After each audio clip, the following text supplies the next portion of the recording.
Deus. Vamos fazer a nossa, quem está sentado se coloca de pé, vamos fazer a nossa proclamação de fé, em nome de Jesus. Pegue a sua Bíblia, estende e vamos proclamar, em nome de Jesus, a nossa fé. Essa é a minha Bíblia, eu sou o que ela diz que eu sou, eu tenho o que ela diz que eu tenho, e eu posso fazer aquilo que ela diz que eu posso fazer. Hoje eu serei tocado pela palavra de Deus. Eu audaciosamente confesso que a minha mente está alerta, o meu coração, eu estou pronto para receber a incorruptível, a indestrutível, sempre viva semente da palavra de Deus. Eu nunca mais serei o mesmo, nunca, nunca, nunca, no nome de Jesus, amém? Glória a Deus. Antes de você sentar, abra sua Bíblia comigo em Atos capítulo 3. Atos capítulo 3.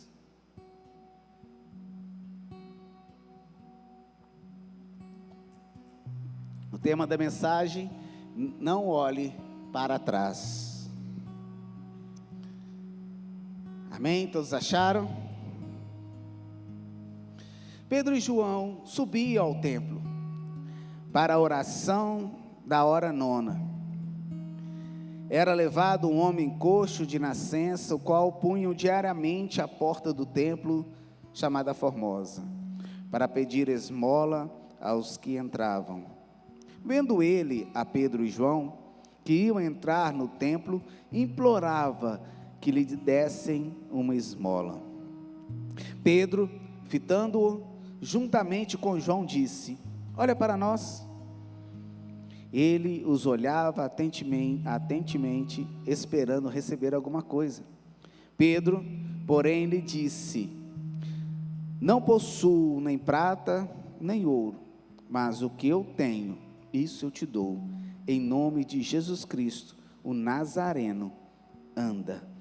E tomando-o pela mão direita, o levantou imediatamente. Os seus pés e tornozelos se firmaram. De um salto se pôs em pé, passou a andar e entrou com eles no templo, saltando e louvando a Deus. Amém? Podemos assentar.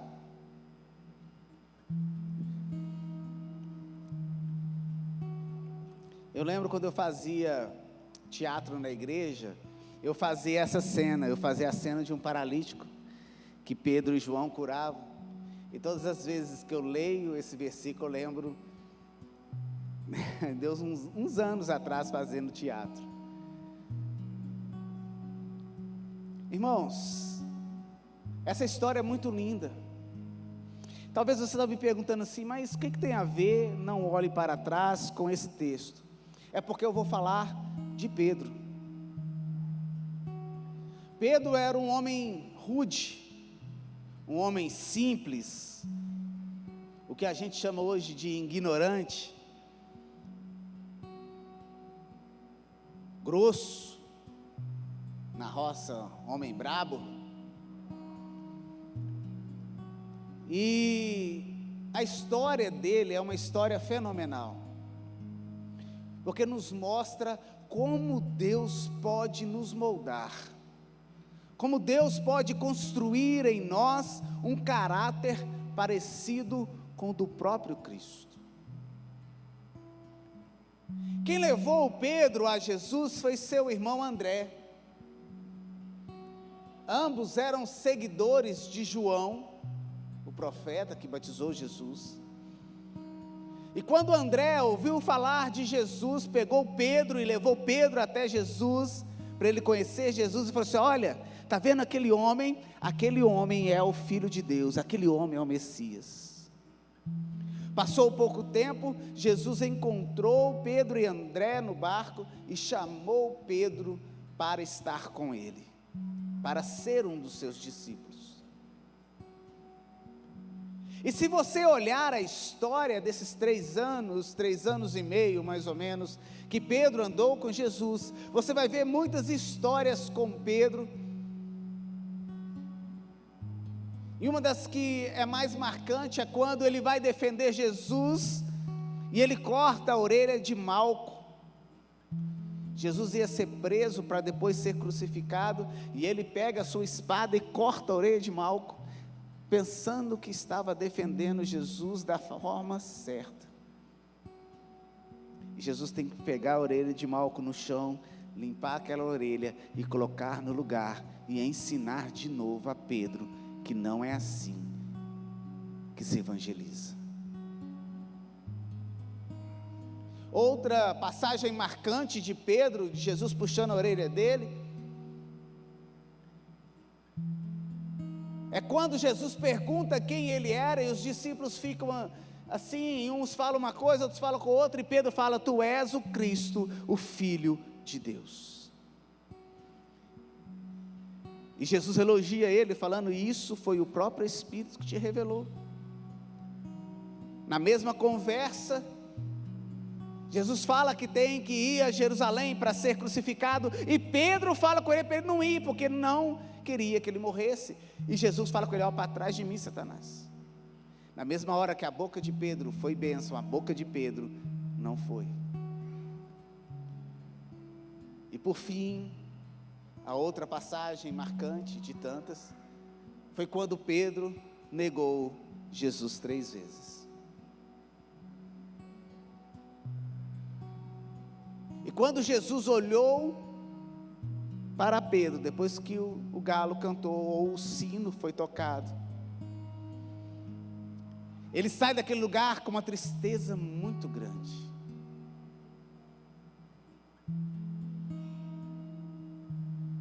E ele ficou tão decepcionado, que ele ficou escondido, ele não quis sair de casa.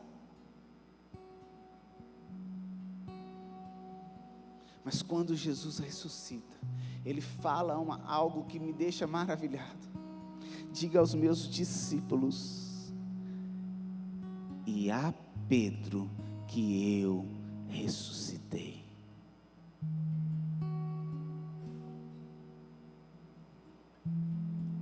E mesmo depois desses fatos todos, Pedro ainda muito triste, o que acontece? Ele vai pescar,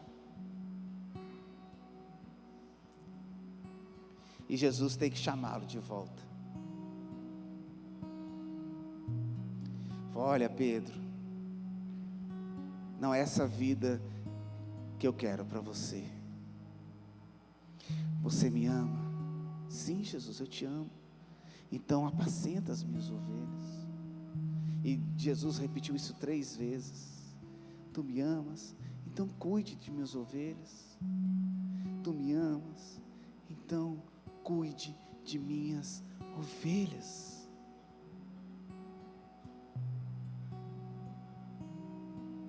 E Pedro foi um dos maiores evangelistas do Novo Testamento. Agora imagine comigo, quando Jesus chegou para ele, para os discípulos, e falou com eles assim: aqui, vocês fiquem em Jerusalém, não saiam de Jerusalém, até vocês serem revestidos do Espírito Santo. Imagine se Pedro olha para trás e fala assim: nossa, eu pisei tanto na bola, nossa, eu fiz tanta coisa errada, como eu vou receber o Espírito Santo, como eu vou ser bênção, pois todas as minhas escolhas, elas são erradas.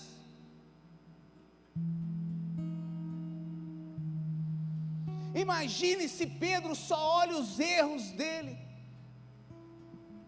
Imagine se Pedro não espera o Espírito Santo ser derramado.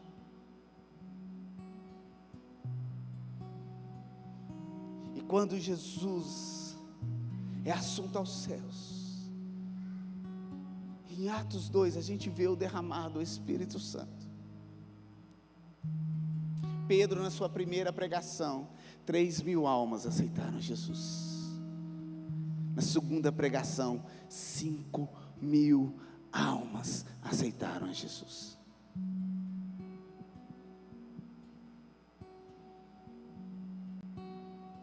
E Pedro estava tão cheio do Espírito Santo, tão cheio da autoridade no nome de Jesus, que quando ele ia para o templo orar, o mendigo estava à porta.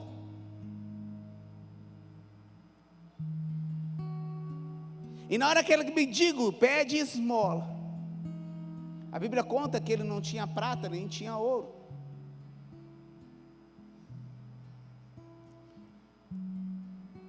Naquele momento Pedro podia duvidar: será que eu colocar a mão sobre esse paralítico ele vai ser curado? Imagine se ele começa a olhar para trás e começa a falar assim na sua cabeça: será que Deus vai me usar mesmo? Será que Deus vai fazer como Jesus prometeu que nós íamos fazer milagres igual Ele fazia e ainda maiores? Imagine se ele começa a olhar o seu passado. O que seria daquele paralítico?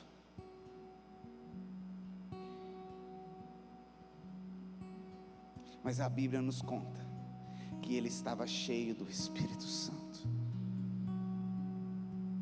E o que ele falou com aquele paralítico? Eu não tenho prata, eu não tenho ouro,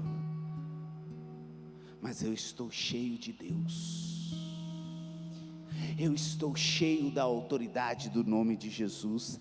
E nessa autoridade eu te digo: levanta e anda.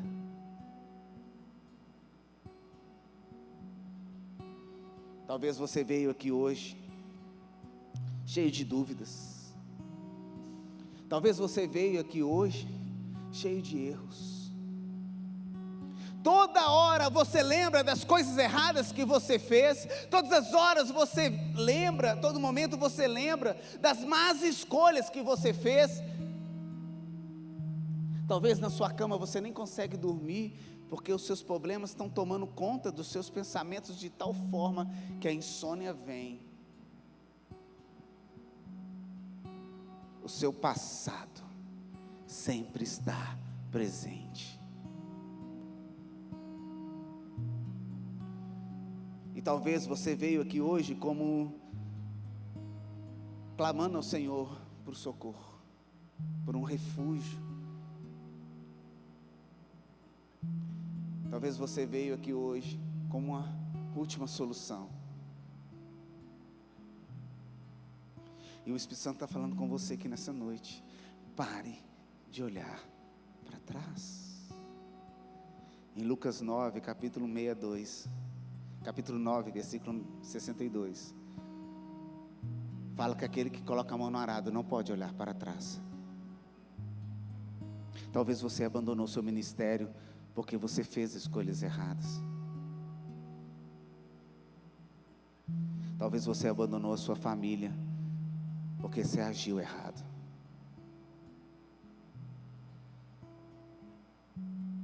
Mas o Espírito Santo está falando com você aqui essa noite: eu sou Deus que faz nova todas as coisas. Na primeira carta de João, capítulo 1, versículo 9,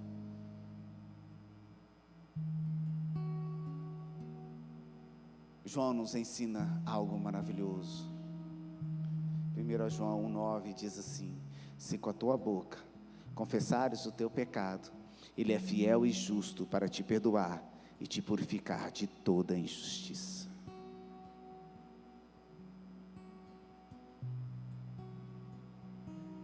Uma das coisas maravilhosas que nós podemos aprender nessa história, que mesmo sendo ignorante, mesmo sendo rude, mesmo sendo impaciente, Deus nos quebra e nos faz de novo.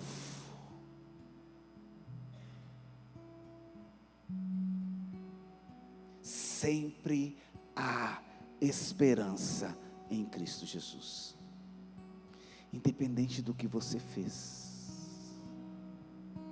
independente das suas escolhas, se você abrir o seu coração nessa noite para Jesus, se você confessar a Jesus que você sozinho não consegue, que você sozinho, você sempre troca os pés pelas mãos, mas que nessa noite você quer que Ele te guie, que Ele seja o seu Salvador, que Ele seja o seu guia, tudo vai ser diferente. Lembrei de Jairo.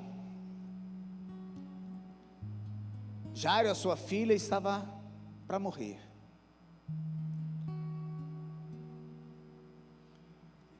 A Bíblia não conta o nome dessa menina, só fala que ela tinha 12 anos. Jairo fica sabendo que Jesus estava para chegar. Jairo era chefe da sinagoga, era um dos principais,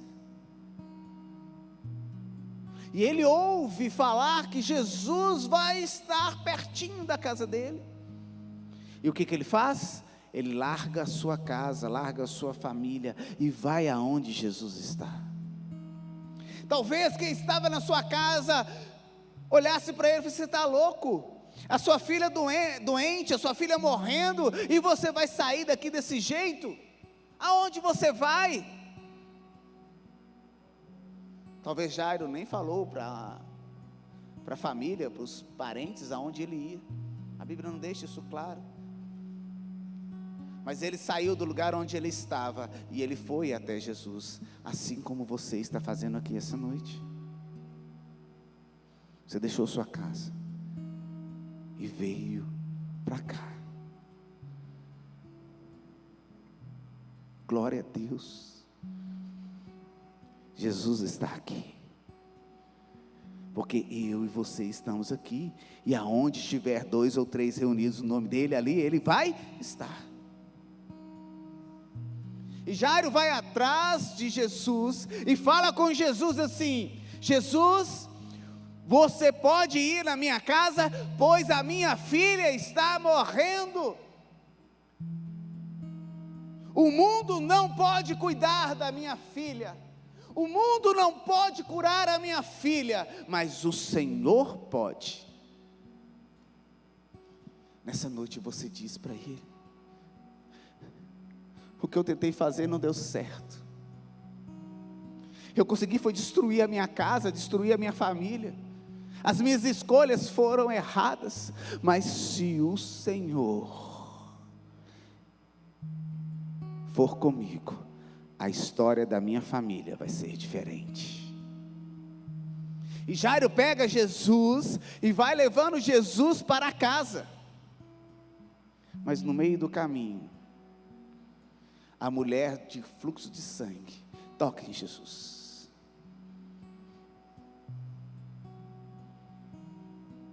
Imagina se Jairo começa a olhar para trás e fala assim: nossa Deus, minha filha está morrendo. Jesus para ouvir essa mulher, para curar essa mulher. A minha filha está morrendo. E ele começa a olhar para a filha e esquece de olhar para Jesus, de esperar em Jesus, e começa a reclamar o que ia acontecer.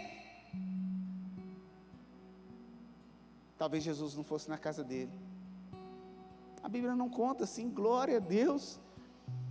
Aqui eu só estou criando uma história, conjecturando.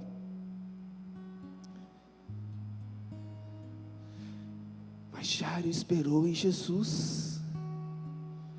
Jairo não ficou criando coisas na cabeça dele. Jairo não duvidou. Jairo sabia que ele estava com Jesus, e quando Jesus chegasse na casa dele, uma nova história ia acontecer na casa dele. Às vezes no nosso imediatismo, nós queremos que Jesus faça na hora que nós queremos os milagres que tanto nós desejamos.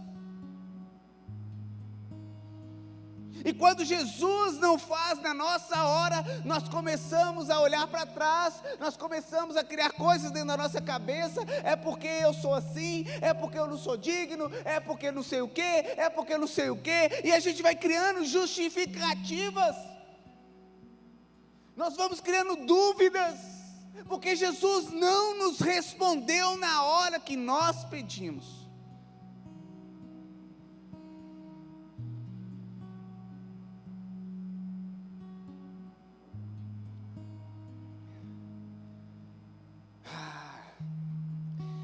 Nós abrimos tantas brechas para o diabo colocar tantas dúvidas. E o diabo consegue nos convencer que realmente, se fosse aquele pastor tem acesso direto aos céus. Se fosse aquele profeta que estivesse pedindo, Deus faria na mesma hora. Mas como sou eu, né? Sou tão pequenininho, será que Deus está olhando para mim?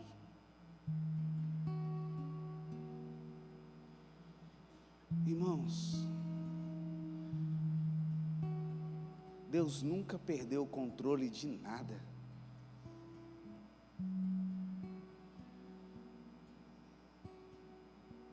Deus sabe de todas as coisas. Ele é soberano para fazer infinitamente mais do que nós pensamos ou imaginamos. Se você está duvidando do que Deus pode fazer, eu digo para você essa noite: pare de dar brecha para o diabo encher a sua cabeça de minhocas, de vermes. Deixa o Espírito Santo ungir a tua cabeça com óleo, para que o seu cálice transborde e você veja a glória de Deus sobre a sua vida, sobre a sua família.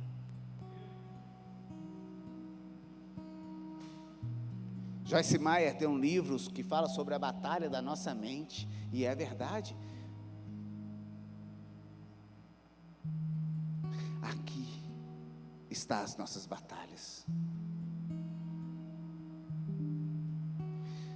Irmãos, a Bíblia é um livro maravilhoso, mas ele fechado, ele é um livro quase comum.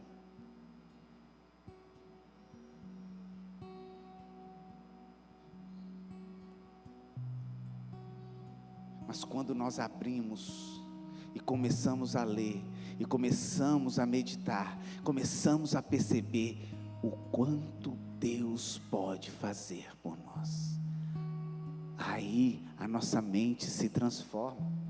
Romanos 12:2. Não se conformeis com este mundo, mas transformai-vos pela renovação da vossa mente, para que todos saibam qual que é a boa, agradável e perfeita vontade de Deus. Jairo talvez estava desesperado. Jairo talvez estava ansioso. Jairo talvez estava com pressa, mas ele esperou o tempo de Jesus.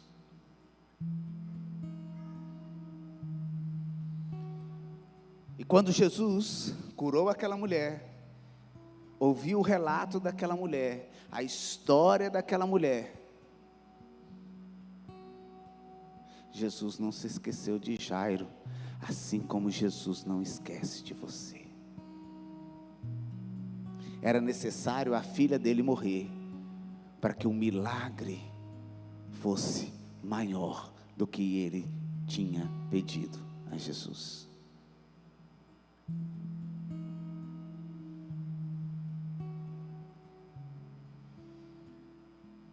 E quando Jesus chegou na casa de Jairo, vem a notícia: a sua filha morreu.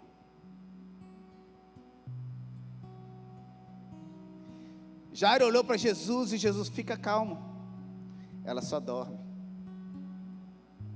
Eu fico imaginando todos dentro da casa de Jairo rindo de Jesus. Esse camarada é maluco. A menina acabou de morrer, ele está falando que dorme. Será que a gente não sabe quando uma menina morre, quando alguém morre? Nós sabemos quando a menina morreu, ela parou de respirar. Esse homem está louco. Ela não está dormindo, ela morreu.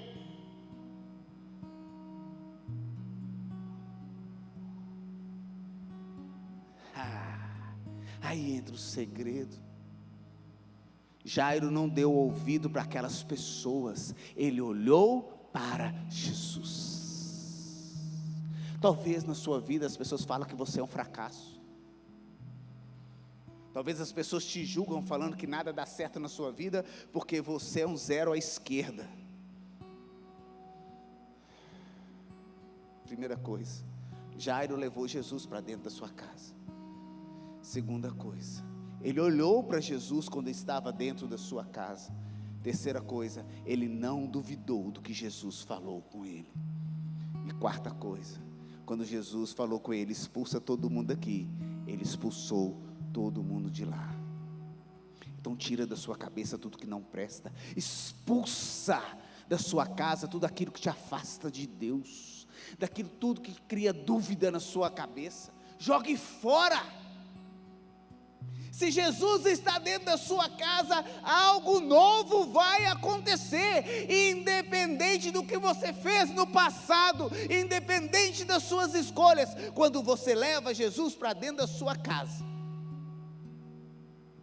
tudo se transforma, tudo muda. E Jesus ressuscitou a menina. Assim como Jesus vai ressuscitar os seus sonhos, os seus projetos. É lindo isso. E sabe quem estava do lado de Jesus? Pedro.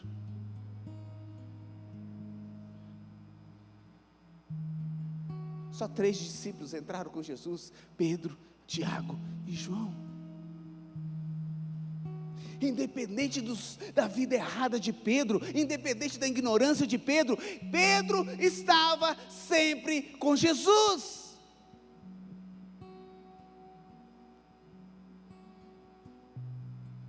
E nós estamos com quem? Com Jesus ou com os prazeres do mundo?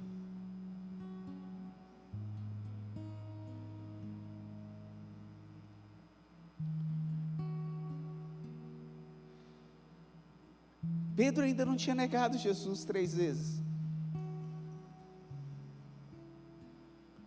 Mas Jesus conhecia o caráter de Pedro, a personalidade de Pedro. Jesus nos conhece. Eu uso uma frase que eu gosto muito. Não interessa o que as pessoas falam de mim. Não interessa o que as pessoas pensam de mim. O que interessa é o que Jesus sabe de mim.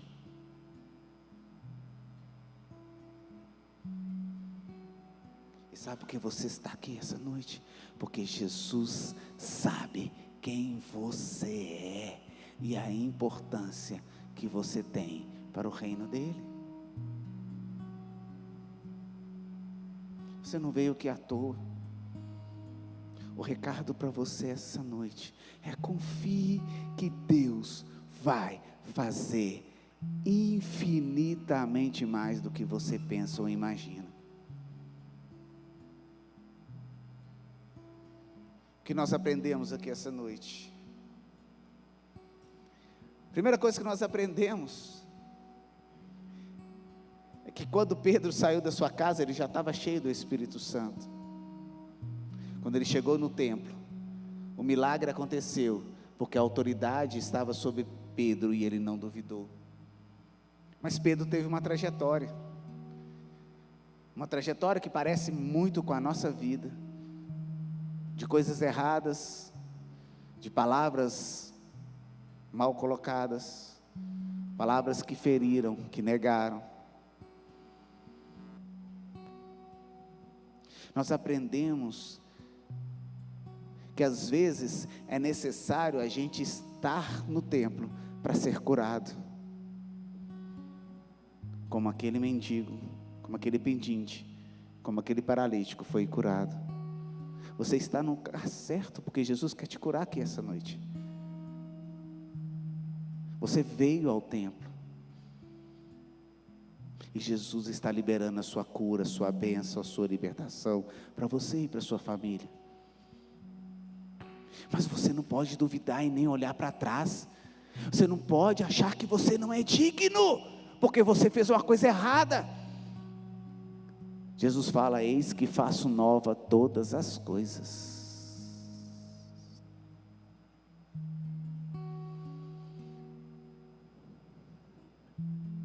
Para finalizar, irmãos,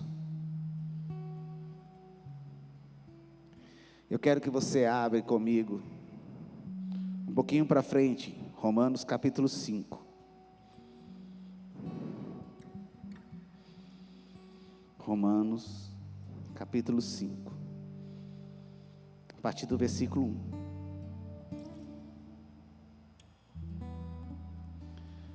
Romanos capítulo 5,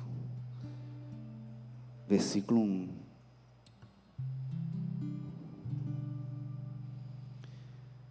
Diz assim a palavra: justificados, pois, mediante a fé, temos paz com Deus, por meio do nosso Senhor Jesus Cristo, por intermédio de quem obtivemos igualmente acesso pela fé a esta graça, na qual estamos firmes e gloriemo-nos na esperança da glória de Deus. E não somente isso, mas também nos gloriemos nas próprias tribulações, sabendo que a tribulação produz perseverança, e a perseverança, experiência, e a experiência, esperança. Ora, a esperança não confunde, porque o amor de Deus é derramado em nosso coração, pelo Espírito Santo, que nos foi outorgado. Porque Cristo, quando nós ainda éramos fracos, morreu a seu tempo pelos ímpios.